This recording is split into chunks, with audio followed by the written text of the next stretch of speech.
পবিত্র কালামের মধ্যে শিখায় দিয়েছে, যদি আমরা কৃতজ্ঞ হই, যদি আমরা আল্লাহ তাআলার যদি প্রশংসা করি, আল্লাহ পাকের যদি আমরা সদা সর্বদা যদি শুকরগুজার বান্দা হতে পারি, মালিক আমাদেরকে আরো নিয়ামত বৃদ্ধি করবে।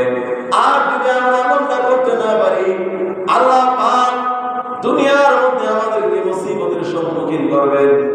ইন্না আযাবি লাশাদীদ, ইন্না আযাবি লাশাদীদ। আল্লাহর ধরা বড় শক্ত ধরা, মালিকের ধরা বড় শক্ত ধরা, আসমান ওয়ালার ধরা বড় শক্ত ধরা, জমিন ওয়ালার ধরা বড় শক্ত ধরা। আসমান জমিন সকল কিছুর মালিক বলেন আল্লাহ, আমার আপনার মালিক বলেন আল্লাহ। আল্লাহ পাক বলেন লাহু মা ফিস সামাওয়াতি ওয়া মা ফিল আরদি ওয়া মা বাইনাহুমা।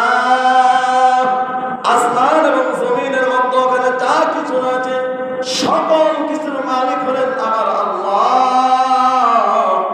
আল্লাহ অন্যত্র বলেন, আল্লাহ বলেন খালাকাস সামাওয়াতি ওয়াল আরদ।